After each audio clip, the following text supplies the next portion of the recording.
दोस्तों, वीडियो को शुरू करने से पहले मैं आपको डिस्क्लेमर देना चाहूँगा कि वीडियो सिर्फ और सिर्फ एजुकेशनल पर्पस के लिए है। यहाँ पे आपको इन्वेस्टमेंट एडवाइस नहीं दी जाती है, तो वीडियो को देखकर आप सीख सकते हैं और इन्फॉर्मेशन को ले सकते हैं। बाकी इससे पहले एक वीडियो मैं आपको दे चुका हूँ, उम्मीद करता हूँ कि आपने इसको देखा होगा। देखा नहीं तो आप इसको जरूर से देख लेना। यहाँ पे भी काफ़ी इंपॉर्टेंट न्यूज़ अपडेट्स हमने कवर की है।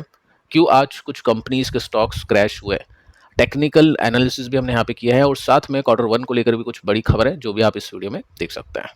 अब दोस्तों वीडियो को शुरू करते हैं यूएस के मार्केट के साथ में। देखिए, डाउ जोन्स की सिचुएशन कुछ ऐसी है, 138 पॉइंट्स नीचे, कुछ बड़ी गिरावट नहीं है लेकिन अभी माइनस में चल रहा है। नेस्टे को भी देख लेते हैं तो इसके अंदर गिरावट नहीं है, ना ही तेजी है। इसको एक न्यूट्रल सिचुएशन के अंदर हम शामिल कर सकते हैं। साथ में हम फैंग प्लस के इंडेक्स को देखें तो ये अभी नीचे है। ओपनिंग इसकी ठीक थी लेकिन उसके बाद में अभी नीचे जाने की कोशिश कर रहा है। तकरीबन 1% का यहाँ पे जो गिरावट है हम इसको बोल सकते हैं। देखो दोस्तों, इसका जो ETF है आज के दिन भी अच्छा कर गया। कल के दिन जो फैंग प्लस का इंडेक्स था वो तो खराब था, लेकिन आज के दिन भी वो अच्छा कर गया, 3-4% के साथ में ऊपर था। अब देखो, उस ETF के अंदर एक बहुत बड़ा रिस्क होना शुरू हो चुका है। अब क्या रिस्क है आगे चल के देखते हैं। इसी वीडियो में एंड में हम उसके ऊपर डिस्कशन करने वाले हैं, ताकि आपको सीखने को मिले कि रिस्क कैसे बनता है और उसके क्या सॉल्यूशंस होते हैं। ठीक है, अब देखो दोस्तों, न्यूज़ में आपको बता देता हूँ। यहाँ पे जो ट्रम्प है, उन्होंने मल्टीपल कंट्रीज को लेटर भेज दिए हैं, पर्ची भेज दी टैरिफ की, और ये लगेगा 1 अगस्त से। ठीक है, अब इसको देखकर इन्वेस्टर तो ये सोचेगा कि यूएस की तो कमाई होने वाली है, टैरिफ लग गया है। ठीक है, इंपोर्ट पर पैसे बनेंगे यूएस के, तो स्टॉक्स तो ऊपर जाने चाहिए। लेकिन दोस्तों होता क्या है कि बाकी कंट्रीज भी चुप नहीं बैठेगी, वो भी रिटेलिएशन करेगी। वो यूएस टैरिफ बढ़ाएगा तो बाकी कंट्रीज भी टैरिफ को बढ़ा देगी, तो वो डैमेज करेगा यूएस को। आप देख सकते हैं चाइना ने ऑलरेडी यहाँ पे वार्निंग दे दी है रिटेलिएशन की, कि अगर यूएस टैरिफ को रिटर्न करता है, मतलब वापस से टैरिफ लगा देता है जो कम किया है अभी चाइना के लिए, तो फिर चाइना भी रिटेलिएशन करेगा, चाइना भी अपने टैरिफ को बढ़ा देगा और ट्रेड वॉर जो अभी चल रही थी कुछ टाइम पहले, वो कंटिन्यूसली होना शुरू हो जाएगी। साथ में आप देख सकते हैं कि बाकी जो कंट्रीज है ना, वो भी हो सकता है यूएस को वार्निंग दे। क्या इंडिया यूएस को वार्निंग देगा या नहीं, कमेंट करके बता सकते हैं। वैसे अभी कहना तो काफ़ी जल्दीबाजी होगी, क्योंकि ट्रेड अपने को पता नहीं है कौन सी डील इंडिया और यूएस के बीच में शामिल हुई है। देखते हैं, थोड़ा सा वेट करते हैं और देखते हैं किस तरह के ट्रेड एग्रीमेंट यहाँ पे बने हैं, क्योंकि इन्वेस्टर्स की जो निगाहें है, जो नज़र है ना, वो ट्रेड डील के ऊपर है। काफ़ी टाइम से पेंडिंग है, क्योंकि जो हमारी सरकार है ऑलरेडी हमको बोल चुकी है कि जब तक दोनों के लिए विन विन सिचुएशन नहीं होगी, जब तक हम डील नहीं करेंगे। तो देखते हैं दोस्तों, इंडिया के लिए कौन कौन सी विन विन सिचुएशन सरकार लेकर आने वाली है, या फिर कुछ उल्टा ही हमको देखने को मिल जाएगा। साथ में दोस्तों एक और बड़ी खबर है कि भारत बंद है कल के दिन, 9 जुलाई डेट आप यहाँ पे मेंशन होती हुई देख सकते हैं। क्वेश्चन बन सकते हैं कि क्या क्या बंद है, क्या स्टॉक मार्केट भी बंद है क्या? क्योंकि कल परसों भी आपके कमेंट्स मैंने देखे थे, उसमें लिखा हुआ था कि कल तो मार्केट बंद है, यानी मंडे को मार्केट बंद है, बट ऐसा कुछ नहीं था। तो मैंने आपको चैनल पर लिख कर दिया था कि कल मार्केट खुला है। तो उसी तरह से दोस्तों आपको यहाँ पे बोल के बता देता हूँ कि कल मार्केट खुला है, भारत बंद है, ऑफिशियल बंद नहीं है ये। कुछ संस्थाएं हैं जो यहाँ पे पार्टिसिपेट करी, जैसे आप देख सकते हैं यहाँ पे मेंशन कर रखा है all India trade union Congress, Indian national trade union Congress. तो ये सरकार के खिलाफ हड़ताल पे है कल के दिन, और इसमें आप देख सकते हैं टोटल 250 मिलियन वर्कर्स प्रोटेस्ट करेंगे अगेंस्ट सरकार की पॉलिसी हम बोल सकते हैं इसको। ठीक है, अब देखो, वर्कर अगर काम नहीं करेगी तो कंपनी कैसे चलेगी?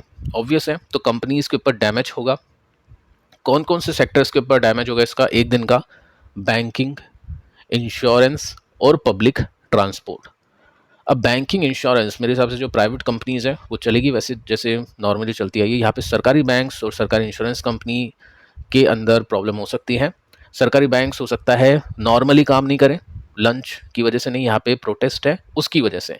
इंश्योरेंस कंपनीज और पब्लिक ट्रांसपोर्ट भी हो सकता है थोड़ा सा मतलब काम के अंदर उनमें रुकावट आए।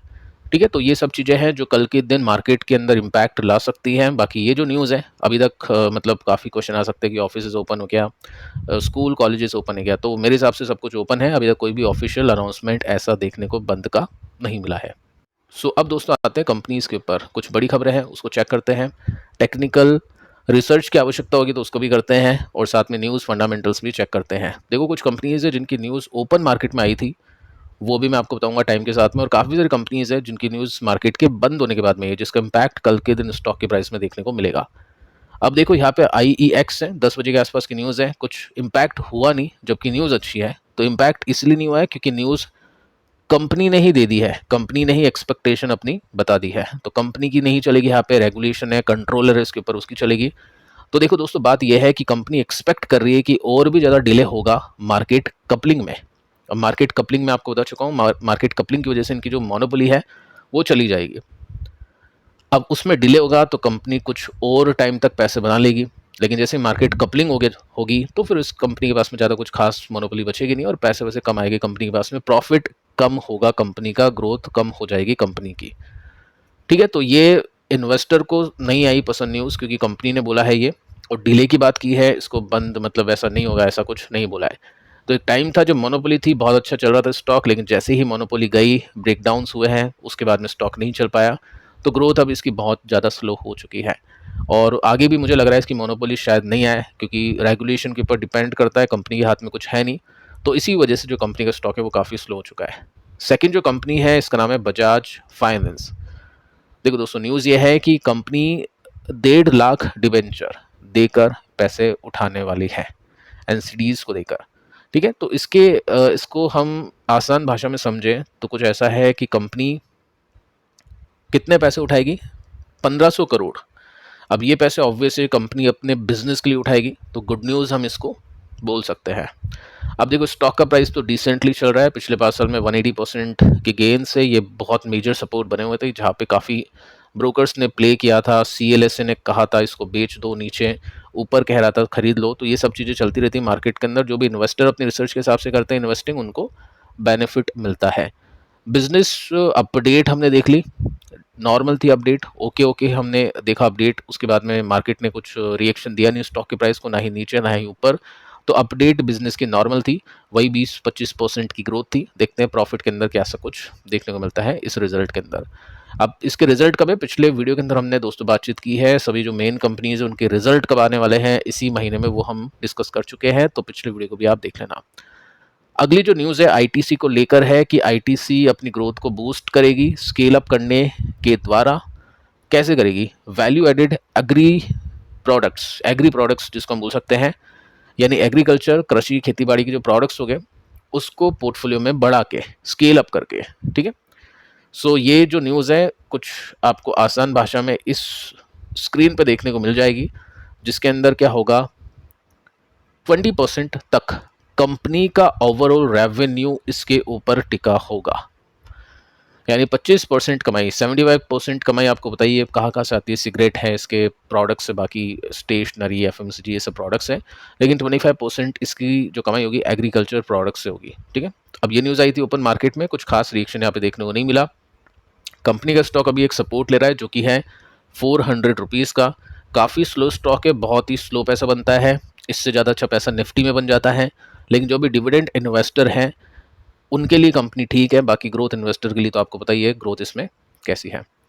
इसके बाद में दोस्तों नेक्स्ट कंपनी है रेलटेल, और इसमें जो न्यूज़ आई है वो आई है ओपन मार्केट के अंदर, कंपनी का ऑर्डर मिल चुका है 97 करोड़ का, 100 करोड़ रुपए का ऑर्डर कंपनी को मिल चुका है और कंपनी का स्टॉक नहीं चला है, तो ठीक है, बड़े ऑर्डर्स नहीं है, ऑलरेडी कंपनीज की वैल्यूशन बहुत ऊपर है, ये छोटे मोटे ऑर्डर 40-40 करोड़ की कंपनी को मिलते जाते हैं, कुछ 500-600 करोड़ का ऑर्डर मिलेगा तब जाके हो सकता है स्टॉक के अंदर परफॉर्मेंस देखने को मिल जाए। बाकी स्टॉक अभी नीचे से रिकवर तो हो चुका है, बट कुछ खास तेजी यहाँ पे रेलवे कंपनी इसमें नहीं बन पा रही है जैसी तेजी बनी थी डिफेंस सेक्टर को लेकर, क्योंकि डिफेंस का बजट भी अभी बढ़ा दिया है, 1.9% अपनी GDP का अपन स्पेंड करते हैं, जो कि बढ़ के 2.5% हो जाएगा अगले साल से, और 2 लाख करोड़ का ये बजट बनेगा नेक्स्ट 5 ईयर में। वैसे भी ये सब चीज़ें बढ़ने वाली है, मैं आपको बता चुका हूँ, डिफेंस सेक्रेटरी ने ये कहा था, तो उसको लेकर डिफेंस कंपनीज के स्टॉक्स तो भी आसमान में है, लेकिन रेलवे कंपनीज के स्टॉक्स नहीं चल पा रहे। देखते हो कुछ आगे चल के कुछ बड़ा अनाउंसमेंट होता है बजट के अंदर या कुछ न्यूज़ के अंदर, तो यहाँ पे भी कुछ ना कुछ एक्शन देखने को मिलेगा। इसके बाद में दोस्तों नेक्स्ट कंपनी है जियो फाइनेंशियल सर्विसेज, इसको लेकर एक बड़ी खबर है, बड़ी खबर एक नहीं कुछ है, इसमें मैं आपको बता देता हूँ वन बाय वन। सो यहाँ पे दोस्तों आप नोट कर सकते हैं कि जियो ब्लैकरॉक प्रोवाइड करेगा lower fees on funds compare to industry average direct offer के तहत। अब ये तो होना ही था, जियो आ रहा है, ठीक है, इनको मतलब कुछ प्रोडक्ट जब ये नहीं बेचते हैं, सर्विस बेचते हैं, तो इनके हाथ में होता है सारा खेल। सर्विस बेचने में इतनी लागत नहीं लगती है, एक प्लेटफॉर्म बनाना होता है कंपनी को, उसमें जो लागत लगती है वो लगती है, उसके बाद में कंपनी उससे पैसे कमाती है। जैसे हमने देखा जियो प्लेटफॉर्म, जो टेलीकॉम बिजनेस था उनका, जो अभी भी है। यहाँ पे भी दोस्तों कंपनी क्या होगा, सर्विस बेचेगी। अब ऐसा नहीं, रिटेल, जियो रिटेल भी है, मतलब जियो रिटेल मतलब रिलायंस रिटेल भी है, डीमार्ट भी है। तो ऐसा थोड़ी ना है कि कस्टमर को 6-10 महीने फ्री में सामान बेच रहे हो, क्योंकि वो प्रोडक्ट है, ठीक है। तो यहाँ पे ये सब चीज़ें कंपनी करेगी और डैमेज करेगी बाकी ब्रोकिंग कंपनीज को हैवीली। अभी इन्वेस्टर अंडर एस्टिमेट कर रहे होगे शायद इसको, क्योंकि ब्रोकिंग कंपनीज के स्टॉक इस वजह से इतने नहीं गिरे, लेकिन मुझे लग रहा है कि ये अ, हो सकता है डैमेज करे बाकी ब्रोकिंग कंपनीज को। साथ में दोस्तों आप नोट कर सकते हैं कि यहाँ पे मार्केट रेगुलेटर से रिक्वेस्ट की है ब्लैक रॉक ने 8 नए इन्वेस्टमेंट फंड लॉन्च करने के लिए, जिसमें म्यूचुअल फंड्स हम इसको बोल सकते हैं। साथ में आप देख सकते हैं कि इन्वेस्टमेंट ऑप्शंस लॉन्च कर दिए हैं, 500 रुपीज़ ऑनलाइन अगर आप इन्वेस्ट करना चाहते हैं, जैसे ऐसा भी करते हैं 500 रुपीज़ की, सबसे कम आई थिंक 500 रुपीज़ की है। तो उसी तरह से यहाँ पे लॉन्च कर दी जा चुकी है सर्विसेज। 2 बजे के आसपास की न्यूज़ है, कुछ इम्पैक्ट नहीं हुआ है क्योंकि ऑलरेडी स्टॉक चल चुका है, और यहाँ से भी आई थिंक इसने एक ब्रेकआउट दे दिया है। देखते अपने अल्टीमेट रेसिस्टेंस की तरफ स्टॉक बढ़ने की कोशिश करता है या फिर नहीं। अगली जो न्यूज़ है ना दोस्तों, अब जो भी न्यूज़ आ रही है ना, ये सभी न्यूज़ है आफ्टर मार्केट क्लोजिंग, मार्केट के बंद होने के बाद में। अब देख सकते हैं कैम्स की एक न्यूज़ है, जिसमें आप देखोगे तो 5:18 पर ये न्यूज़ आई है, 8 तारीख आज की। कंपनी ने पेमेंट गेटवे लॉन्च कर दिया है। फ्यूचर जो भी ट्रांजेक्शन्स हैं उसमें जो चैलेंजेस आ रहे हैं उसको पूरा करने के लिए कंपनी क्या होता है, थर्ड पार्टी सर्विसेज लेती है, बट इस कंपनी ने अपना ही लॉन्च कर दिया है। बहुत बड़ी न्यूज़ नहीं है, ब्रेकिंग न्यूज़ की कंपनी के स्टॉक में सर्किट ही लग जाए, लेकिन हाँ ठीक है, एक अच्छी न्यूज़ हम इसमें बोल सकते हैं, क्योंकि कंपनी के खर्चे बच जाते हैं, थोड़े बहुत प्रॉफिट के मार्जिन इंप्रूव हो जाते हैं। तो एक बहुत बड़ा स्विंग यहाँ पे मिला, यहाँ पे भी एक स्विंग मिल रहा है कंपनी के स्टॉक को। अगली जो खबर है दोस्तों है वो टाटा मोटर्स के लिए। आपने देखा कि कल हमने जो न्यूज़ डिस्कस की थी बहुत ही ख़राब न्यूज़ थी, उसके लिए स्टॉक गिरा भी था। न्यूज़ दोस्तों ये थी कि कंपनी ने JLR की जो सेल्स हैं उसको बताया था, आपको डिक्लेयर किया था, वो काफ़ी कम थी, डिक्लाइन कर गई थी 15% के साथ में। अब यूके की जो सेल्स है ना वो भी बहुत बड़ी हिट कर गई थी, क्योंकि जो लेगेसी वाले जो मॉडल थे इसके, जैगुआर के जो पुराने मॉडल है, जो बहुत ही मतलब ओल्ड इज गोल्ड वाले मॉडल है, वो कंपनी ने बंद कर दिया है अब बनाना उसका। यहाँ पे कंपनी ने डिक्लेयर किया था कि अब हम उसको नहीं बनाएंगे। तो ये एक बहुत ही बड़ा डिसीजन कंपनी ने लिया है। आपको क्या लगता है कैसा डिसीजन है, कमेंट करके बता सकते हैं। बाकी दोस्तों आप नोट कर सकते हैं कि जो इसकी होलसेल सेल्स है वो इतनी आई है, फाइनेंशियल ईयर 26 Q1 में डिक्रीज हुआ है 9% का। तो कोई भी अच्छी न्यूज़ अभी टाटा मोटर्स में सुनने को नहीं मिल रही है, और स्टॉक ऑलरेडी नीचे है। देखते ये जो सपोर्ट है, मेजर सपोर्ट है ये 600 600 नहीं 650, मतलब इसको टेक्निकली आप देख लेना, ये मेंटेन कर पाता है या फिर नहीं, क्योंकि ये बहुत बड़ा रेसिस्टेंस था, अब ये बहुत बड़ा सपोर्ट है। अगर ये ब्रेक कर जाता है अच्छे वॉल्यूम के साथ में तो बहुत बड़ी दिक्कत हो सकती है। साथ में एक और आप यहाँ पे थोड़ी सी लाइन ड्रॉ करके कोशिश करोगे तो इसमें भी आपको ये भी एक सपोर्ट देखने को मिल जाएगा।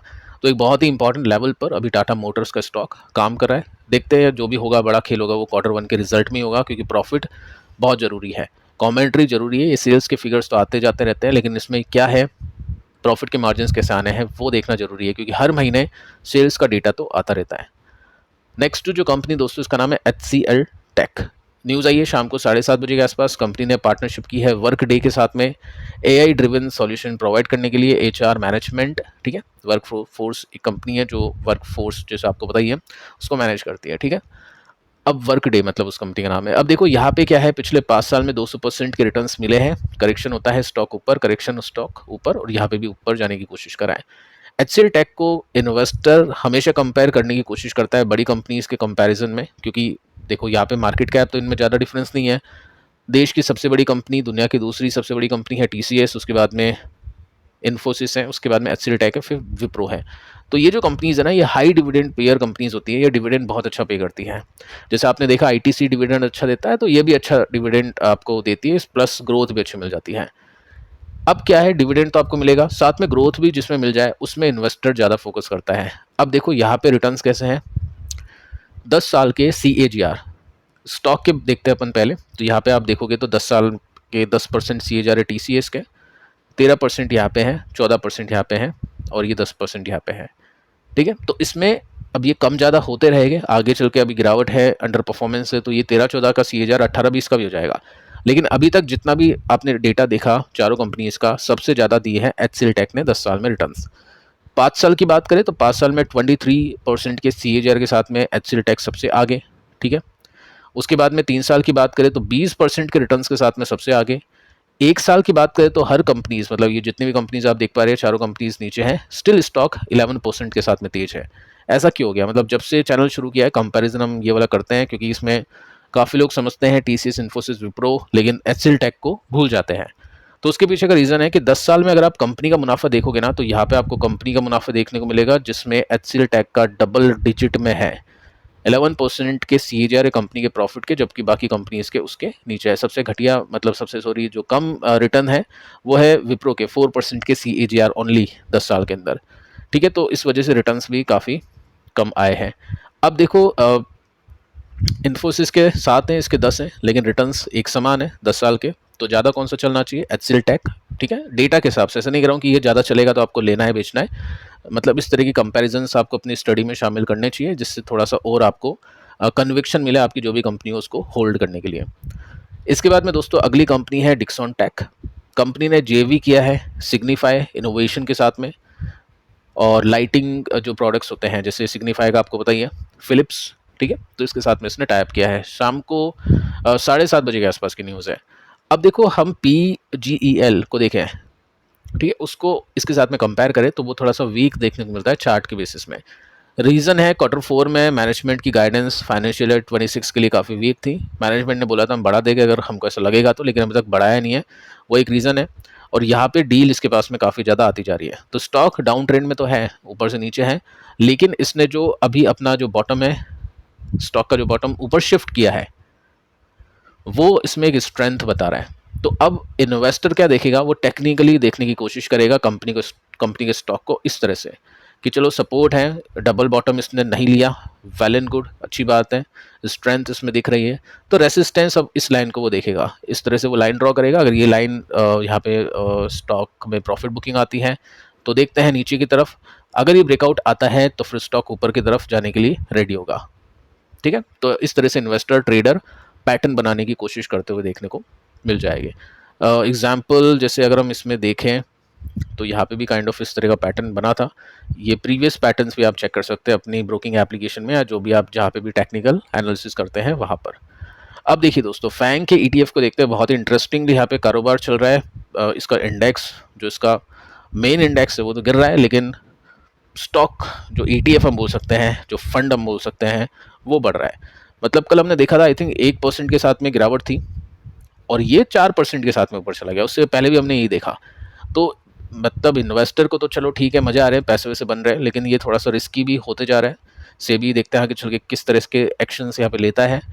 मैं आपको बताने की कोशिश करता हूँ। देखो दोस्तों, सबसे पहले आप देखो यहाँ पे, अपने को ऐसा क्यों लग रहा है कि ये रिस्की हो चुका है? रिस्की का मतलब ये नहीं इन्वेस्टर बेचेगा खरीदेगा, वो सब अपने अपने सिचुएशन के ऊपर डिपेंड करता है। इन्वेस्टर कोई है तो वो तो रखने के लिए होता है। कभी स्टॉक ओवर वैल्यूड भी होते हैं, कभी अंडर वैल्यूड भी होते हैं, और एक कंपनी के स्टॉक को रखने में रिस्क होता है, लेकिन उस एक ETF के अंदर जो दुनिया की सबसे जो 10 फास्टेस्ट ग्रोइंग टेक कंपनी है, उसको रखने में इतना रिस्क नहीं है, क्योंकि वो 10 कंपनीज का बंडल है, वो एक कंपनी का स्टॉक नहीं है, ठीक है। तो वो आपकी मर्जी है, रिस्क है तो कि इन्वेस्टर क्या करता है क्या नहीं करता है, ठीक है।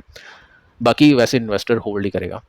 तो देखो यहाँ पे क्या है, निपॉन का जो निफ्टी बी है, जो ETF है, उसको अगर मैं निफ्टी के साथ में कंपेयर करूँ तो पिछले 1 साल का डेटा आपके सामने है। दोनों बिल्कुल साथ में चल रहे हैं या नहीं?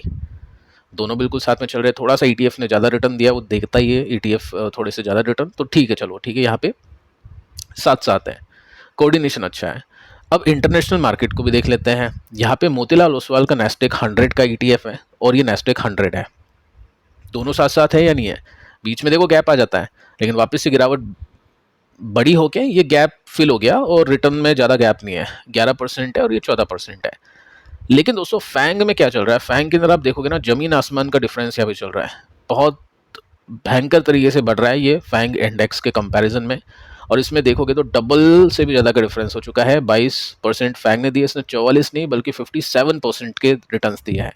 तो सेबी को अगर कुछ करना होगा तो 20% भी सेबी अपने रेगुलेट करके इसको गिरा सकता है।